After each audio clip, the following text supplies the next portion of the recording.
Kapolres waspadalah. Suami ibu ini pangkatnya tinggi, gagal lagi. Susah mengawalnya ini suami yang seperti ini. Menjaganya sangat sulit. Susah menjaga suami yang gagah. Apalagi kalau tinggi pangkatnya, sangat sulit. Maka bagaimana cara menjaganya? Jagalah dengan kembalikan kepada Allah. Minta tolong kepada Allah. Ya Allah, lindungi suamiku. Tidak usah diinterogasi 24 jam. Baru 1 jam pergi menelpon. Di mana Ki Pak? Di mana Ki? Saya di kantor. Bohong. Coba foto baru kirim. Waduh, setengah mati kita kalau kau kasih begitu Ki Bos. Ada memang juga itu istri begitu. Kalah-kalah Kapolres. Sedikit-sedikit periksa. Di mana? Di kantor. Bohong. Coba kau selfie. Mana-mana video call. Masuk.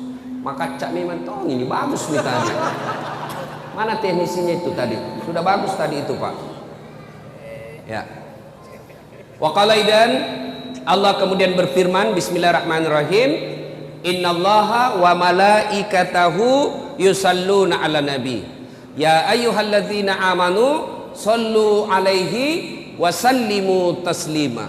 Sesungguhnya Allah dan para malaikatnya bersalawat kepada Rasulullah Muhammad sallallahu alaihi wasallam, maka wahai orang-orang yang beriman, bersalawatlah kalian kepada Rasulullah dengan sebaik-baik salawat.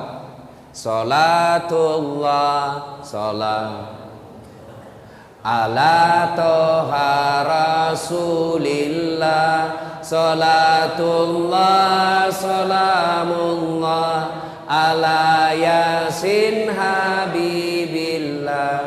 Saya kalau di Sulawesi saya salawat begini ikut semua jamaahku. Di sini dia lihat-lihati saya. Dia kira barangkali saya nyanyikan. Ayo sama-sama. Salatullah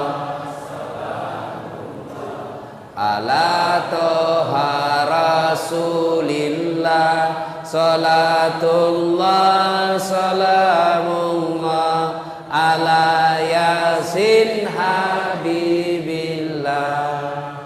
Ibu bapak saudara-saudara sekalian teristimewa yang kita hormati, tamu spesial kita hari ini Bapak Bupati Luk Banggai, Bapak Kajati, insya Allah mudah-mudahan jadi Kajari, Bapak Kajari Kabupaten Banggai, Bapak Kapolres berta seluruh jajaran, Ketua Pengadilan dan Ketua DPRD Kabupaten Banggai yang menjadi contoh buat kita semua. Masya Allah. Apa contohnya? Pak Bupati PDI Perjuangan, wakil beliau Gerindra, ndak ngamuk-ngamuk. Di Jakarta gitu baku ribu-ribu, kita jantung makiku ribu-ribu, bukan jadi anggota DPR. Coba belajarlah kita dari sini. Nah, kali ini kita tablik akbar, temanya memelihara ukhuwah, memelihara persaudaraan. Itu inti pembicaraan kita. Dua pembicara sebelumnya mengajarkan kepada kita untuk bersaudara, jangan berpecah belah.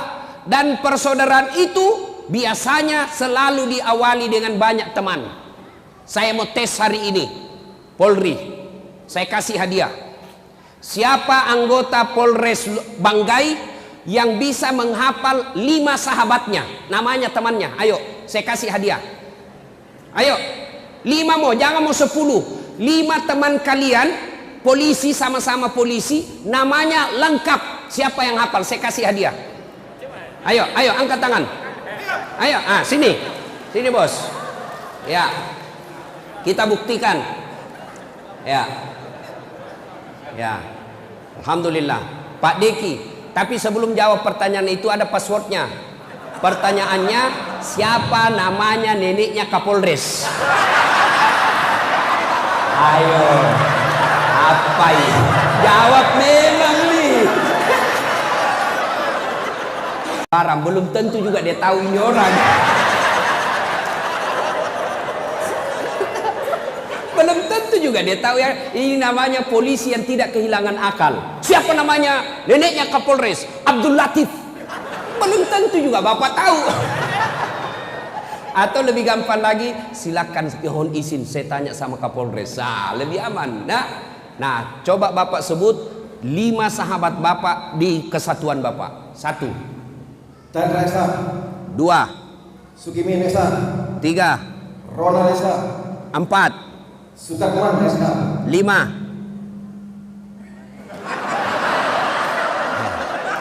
Ayo. Zulkifli Islam. Zulkifli, Pak, itu baru 5, sudah sempat mati akal. Ini bagaimana kita mau mengakui persaudaraan kalau teman kita tidak tahu namanya? Belum lagi kalau saya tanya, Bapak ini yang sudah duduk di samping, sudah baku tahu enggak kenal di samping kiri kanan? Ayo, ini aja dulu yang sederhana. Ini di belakang kita tahu namanya enggak? Kanan kiri tahu enggak namanya? Itu aja dulu yang namanya persaudaraan. Kita sekarang karena medsos berdekatan tapi tidak baku sapa. Dalam Islam, jangankan yang begitu, Bapak bilang, "Haji." Bapak ucapkan, "Alhamdulillahirabbil alamin." Alhamdulillah. Apa jawabannya di samping? Yarhamkallah. Samping itu dia jawab lagi, Yahdikumullah. Itu artinya tidak boleh orang cuek di samping kita. Haji, alhamdulillah. Yang di samping kita tidak boleh diam. Kau jawab, Yarhamkallah. Sudah itu tidak boleh kau cuek juga di sampingmu. Yahdikumullah. Itu Islam. Hari ini nama samping kita saja tidak. Pak Deki sudah berhasil mengetahui dengan baik nama temannya 5. Oleh karena itu saya kasih hadiah. 100.000 rupiah. Bos, beda rasanya itu uang Kapolres dengan uang Ustaz. Sudah, terima kasih Pak Deki. Silakan duduk. Makasih. Pak, ada yang punya korek? Siapa punya korek? Macis. Colok. Ayo, kasih saya. Saya pinjam. Berarti ada perokok di sini. Pak, korek kecil. Tadi saya kasih uang Pak Deki 100.000. Kira-kira kalau saya minta lagi uang dari Pak Deki, mari tuangku. Bagaimana perasaannya beliau? Kurang ajar ini Ustaz, kasih malu saya. Ayo, yang lebih parahnya lagi, uang yang saya ambil tadi itu, ya, nih. Bagaimana perasaan Bapak kalau ini uang saya bakar? Bagaimana? Tega enggak? Takaburnya itu Ustaz. Masa uang 100.000 dia bakar? Sudah lagi dia kasih orang, dia minta lagi, baru dia bakar di depannya. Bagaimana perasaan kita? Hancur? Jengkel? Begitulah orang yang memutuskan silaturahmi. Rasulullah Sallallahu Alaihi Wasallam bersabda, Tabi, ambil kembali yang punya korek. Saya doakan mudah-mudahan berhenti merokok.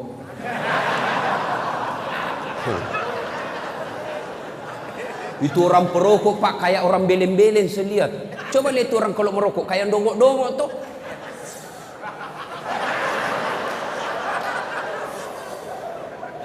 Itu aja dikerja 10 menit. Sekali-kali isap kunyah. Masa uang 20.000 kau buang-buang? Baru kita itu yang tidak merokok Pak, di sampingnya perokok. Pas kita pulang biar celana dalam bau rokok juga Pak. Jadi Bapak kalau merokok jangan tularkan asapnya ke kami ini yang tidak merokok. Bagaimana caranya? Kau bawa kantong kresek, bawa ke kantong plastik, isap. Sudah simpan di dalam sini, jangan kau buang. Atau sekali bungkus kepalamu. Tidak masalah itu. Jangan marah Pak ya, jangan marah ya. Saya doakan Bapak berhenti merokok, pembeli rokoknya kita pergi umroh sama-sama. Itu, amin. Nah, Ibu Bapak, kenapa saya kasih contoh tadi uang dibakar? Nah, Rasulullah bersabda, Sittatu asyain tukhbitul amal. Ada 6 sifat perbuatan yang menghancurkan amal kebaikanmu. Coba. Dia makan kita punya kebaikan, dia hancurkan segala kebaikan-kebaikan kita. Ibarat kertas dengan api. Coba lihat itu tadi, begitu disulut api, sekejap habis itu kertas. Begitu juga orang yang punya sifat 6 ini, dia hancurkan amal-amalnya. Siapa yang sudah haji? Coba angkat tangan. Siapa yang sudah umroh? Siapa? Ini, bapak-bapak sudah puasa semua kan? 30 tahun puasa Ramadan tidak ada lepas. Sholatnya di Masjidil Haram, satu kali sholat di Masjidil Haram 100.000 kali sholat di sini. Begitu pahalanya, banyaknya luar biasa. Tapi pahala itu semua habis gara-gara 6 sifat ini. Dia makan itu, Pak. Apa itu? Kata Nabi, yang pertama, al-istighalu bi uyubil khalq. Suka sekali cari jeleknya orang, nah lupa jeleknya dirinya sendiri. Nah, ini tukang gosip. Penyakitnya ibu-ibu di belakang. Apalagi kalau dia asrama, semua mau gosip. Lewat tetangganya langsung dia, ku tahu gitu nak pakai jilbab, kenapa kak keriting rambutnya? Sudah, orang pakai jilbab dia celah, Pak. Sudah, lewat lagi yang satu, ndak serasi kudungnya, iyo kayak umbul-umbul.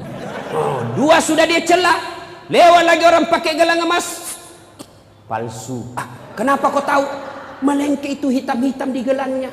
Lewat lagi yang satu pakai lipstik, palsu lipstiknya. Kenapa kau tahu? Melengke di giginya. Semua dia celah. Jangankan manusia biasa, Nabi saja dia celah. Menurut Anda, bagaimana pendapatmu tentang Nabi Yusuf? Dia celah juga itu Nabi Yusuf. Ya, sebenarnya baik, cuma sayang hampir tergoda sama Suleha. Nabi saja dia celah, Pak. Bagaimana menurutmu Nabi Nuh? Nabi Nuh baik, beriman kepada Allah, tapi sayang anaknya kafir. Coba, semua sama dia celah, Pak. Orang seperti ini habis amalnya. Maka kata Nabi, beruntung orang yang terlalu sibuk mencari dirinya sendiri, mencari kekurangan dan aib dirinya sendiri, sehingga tidak punya waktu untuk mencari kejelekan orang lain. Itu kita kan terlalu sibuk, Pak, kejelekannya orang. Biasa ibu-ibu bertetangga. Pertama cerita sinetron. Sinetron Gina cerita pertama, Pak. Bagaimana menurutmu itu tadi malam sinetron? Jelek betul sifatnya itu suaminya, kasihannya. Lama-lama cok ribut. Kenapa? Seperti tetangga tak. Langsung tetangga jadi korban. Langsung dia bilang, iyo, kasihan ya, setengah mati suaminya. Pergi pengajian kiri kanan, istrinya selingkuh. Coba, apa gunanya kita cerita seperti ini, Bu? Ibu-ibu saya tanya, ada ndak yang istri yang senang suaminya selingkuh? Ada? Jawab dulu, Ibu. Ada ndak? Tidak ada. Lalu apa gunanya kita cerita? Ayo. Maka istri yang baik, majelis taklim yang baik, anggota bayangkari yang baik, yang taat dalam agama, datang tetangganya bawa gosip, saya dengar innalillahi wa inna ilaihi na'udzubillah bin zalik. Kita berlindung kepada Allah dari keburukan seperti itu. Belum tentu suami tak lebih baik dari dia. Itu baru istri yang baik. Ini tidak, Pak, baru iyo, saya tahu itu. Begitu memang. Padahal dia tidak tahu. Suka sekali codo, ikut campur. Barang siapa ibu-ibu yang suka ikut campur, maka nasibnya nanti di akhirat seperti tauge. Tahu tauge? Bapak-bapak tahu tauge? Coba lihat itu tauge. Suka ikut campur toh? Kita bikin pecel, ada ya. Gado-gado, ada. Soto Banjar, ada. Ikan doang, ada.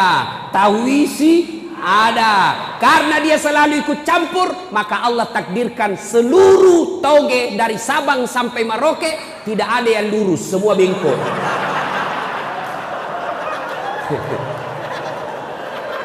Maka kalau ada ibu-ibu bayangkari di komplek, pagi-pagi gosip, teriaki saja. Pagi-pagi toge ni ayukibbu ahadukum, sukakah kamu memakan bangkai sesamamu manusia? Maka bapak-bapak, hati-hati gunakan medsos.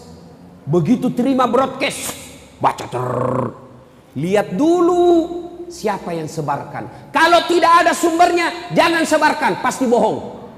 Sumber itu artinya portalnya, sumber informasinya, sumber linknya jelas. Misalnya Kompas, Detik.com atau Republika. Itu berarti betul. Kalau dia cuma abal-abal, tidak jelas apa itu sumbernya, jangan. Nanti Bapak sebarkan, sebarkan. Ada orang tersinggung, dilapor, masuk Bapak penjara. Orang jadi anggota DPR, Bapak masuk penjara. Pikir nah lihat. Ini yang tim sukses. Ada tim sukses di sini.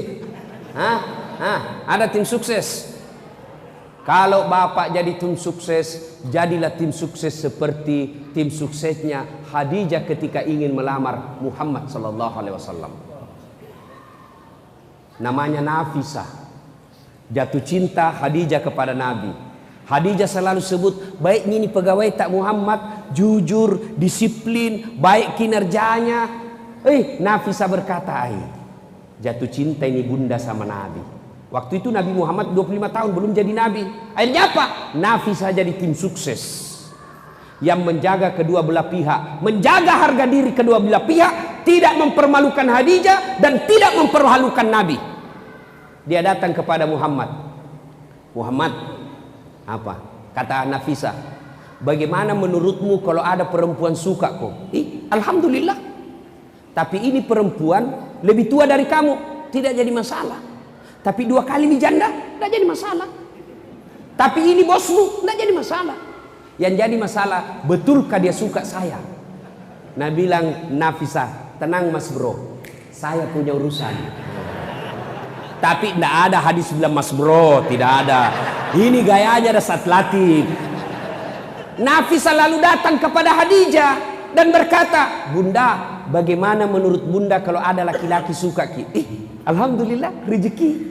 Tapi masalahnya ini laki-laki lebih muda dari kita, tidak jadi masalah.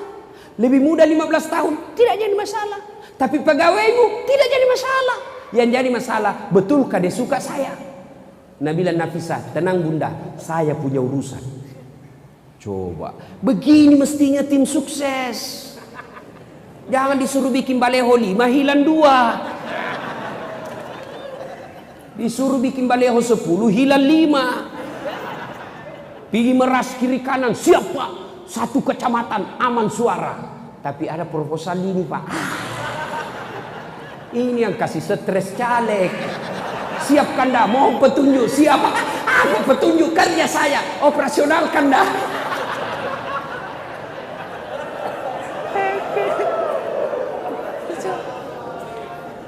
Pak, jangan memeras caleg.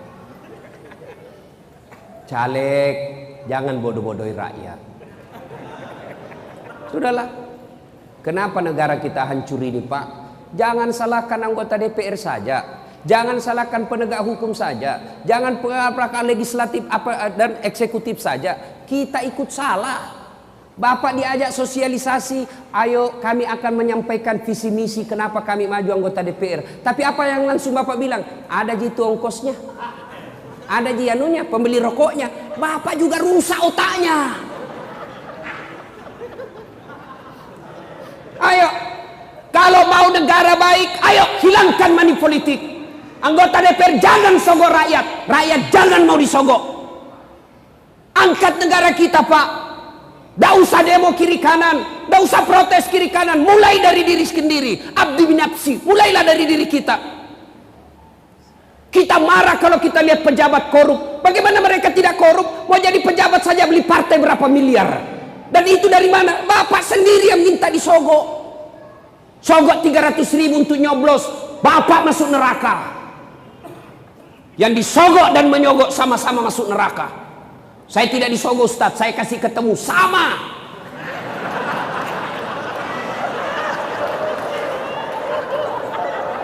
Pak, 2019 17 April, bantu negara kita dengan baik. Dengan cara apa? Jangan mau disogok. Pilih pemimpin yang Bapak yakini tidak usah bertengkar. A bagus, B bagus, 1 bagus, 2 bagus, silakan, tidak usah bertengkar. Tapi ingat, semua yang Bapak coblos demi Allah ditanya nanti tanggung jawabnya di akhirat. Kenapa kau pilih itu? Apa masalahnya? Kenapa kau pilih itu? Apa sebabnya kau pilih dia? Apa? Mari, apa alasanmu? Kalau bapak mencoblos hanya dikasih 300.000, asari kupis saru-sari, bersekutu dengan jahat-jahat pula hukumnya. Bapak kalau mau bantu kepolisian, ada orang datang bawa beras, bawa baju, bawa money politik, rekam, bawa di polisi, lapor di Panwas, tangkap itu merusak negara kita. Setuju? Setuju? Betul? 500.000.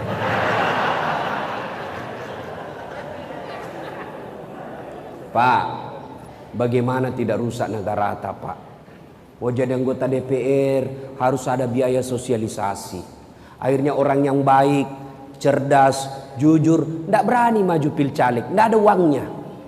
Akhirnya yang menjadi caleg apa? Pengusaha-pengusaha tipe C, tambang tipe C. Akhirnya apa? Bapak dibeli 300.000. Begitu terpilih bapak tidak datang. Kenapa itu anggota DPR tidak pernah datang ke kami? Kenapa mereka tidak pernah datang reses ke kami? Apa dia bilang anggota DPR? Ngapain saya datang sama kamu? Kan sudah mau kuku bayar. Masih mau kok. Yang ketawa, saya serius ini.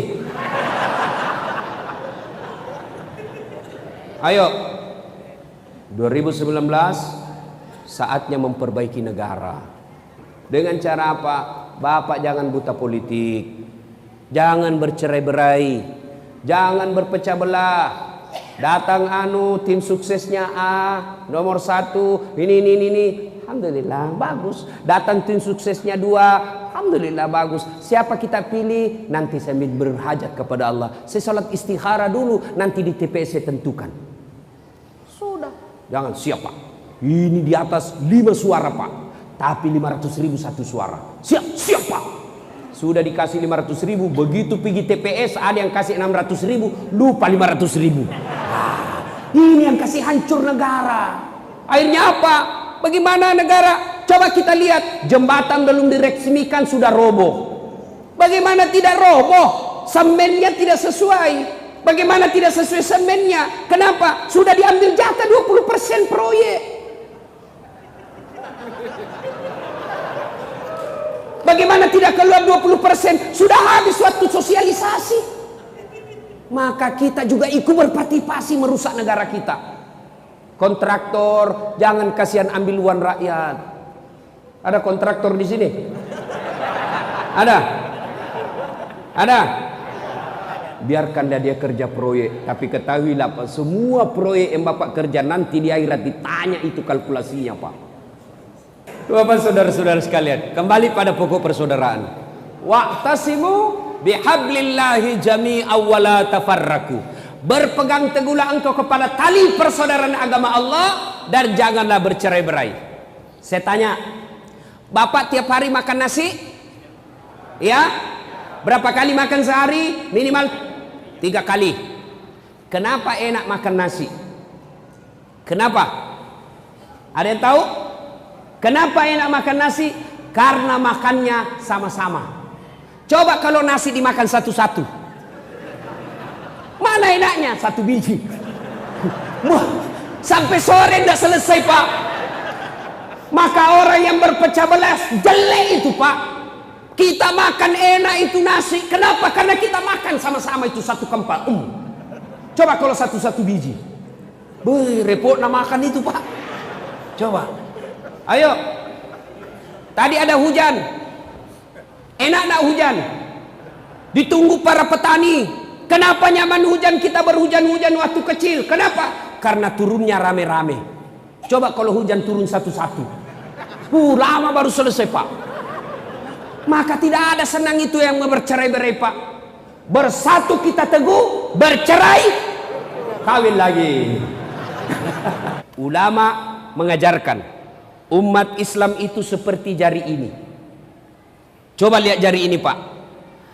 Kompak, berbeda, ada kelingking, ada jari manis, ada jari tengah, ada telunjuk, ada jempol. Enak, berbeda fungsi, berbeda tempat, tapi satu tujuan, bekerja menyenangkan apa yang diperintahkan oleh saraf. Kenapa ini hebat? Coba kalau dia bersatu, jempol jari-jari menyatu, Dia bisa kasih gugur kepalanya orang kalau kau ganggu istriku. Jaga kok kalau kau ganggu istriku, jaga kok. Coba. Kenapa? Karena dia kompak. Kalau dia cuma sendiri, Pak, apa yang bisa dikerjain jari kelingking? Apa bisa dikerja? Apa bisa dikerja? Artinya apa? Orang yang suka bercerai-berai nasibnya seperti cleaning service, seksi pembersihan. Menyatu, Pak. Coba Nabi jelaskan, orang Islam itu seperti badan ini. Coba lihat badan kita, Pak. Tangan kanan sakit, tangan kiri yang selesaikan. Gatal tangan kanan, kiri yang garuk. Gatal tangan kiri, kanan yang garuk. Gatal dua-duanya, kerja sama. Begitu mestinya kita orang yang ada di Liwu. Berbeda fungsi. Coba, kata Nabi, umat itu seperti satu sistem. Satu mobil lah misalnya. Orang Islam itu, orang Luwu itu, Luwu Banggai seperti mobil. Kompak, tidak boleh ada yang merasa lebih hebat. Pak Bupati tidak boleh merasa hebat dari masyarakat. Kenapa? Jadi bupati karena ada rakyat yang pilih. Kenapa? Contoh paling sederhana. Kenapa kita enak ceramah di sini? Bapak-bapak enak duduk. Kenapa? Karena ada yang bapak lihat ceramah. Saya tidak boleh merasa saya paling jago di sini. Kenapa? Mungkin saya jago karena ada bapak dengar saya. Coba kalau saya ceramah sendiri tidak ada yang dengar, Pak. Orang lewat, nah bilang, Pak Kapolres lama itu gila-gila Pak Ustaz. Coba, ini saja sudah jadi contoh. Ada jadi Kapolres, ada jadi Bupati, ada Kajari, ada Ustadz, ada jamaah. Kompak kita, Pak, sehingga kita enak di sini. Pak Bupati tidak boleh merasa lebih hebat dari rakyat. Kenapa? Beliau jadi bupati karena ada rakyat yang pilih. Coba kalau tidak ada yang pilih, Pak, bapak dilantik tidak ada yang pilih, pasti orang bilang, sakit-sakit kasihan itu. Mengaku nih kasihan bupati. Coba ini, itu enaknya persaudaraan, Pak. Rakyat juga tidak boleh sewenang-wenang sama bupati.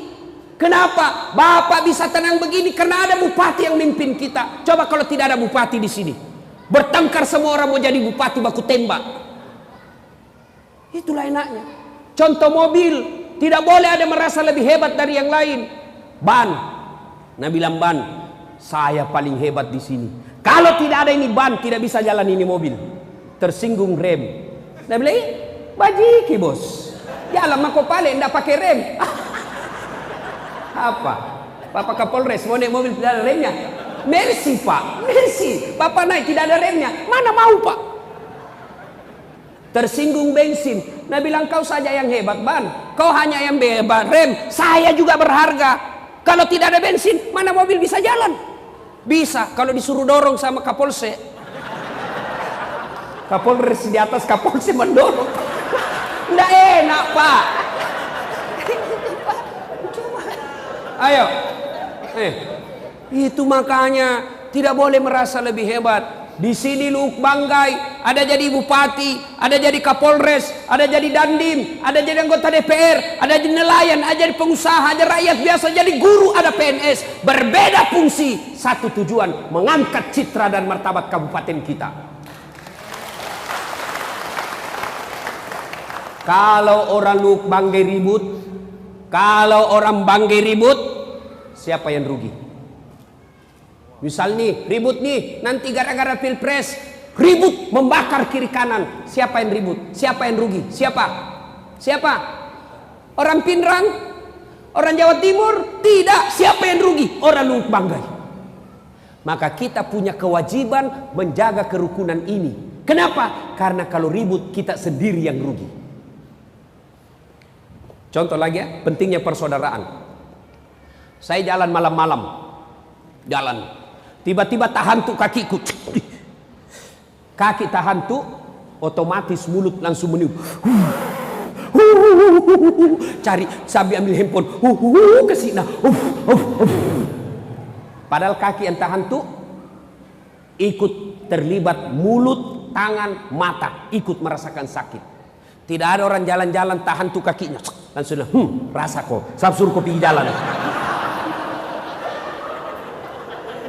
Jelas? Jelas? Wa'tasimu bihablillahi jami'an wa la tafarraqu. Berpegang teguhlah kalian kepada tali persaudaraan agama Allah, janganlah engkau bercerai-berai.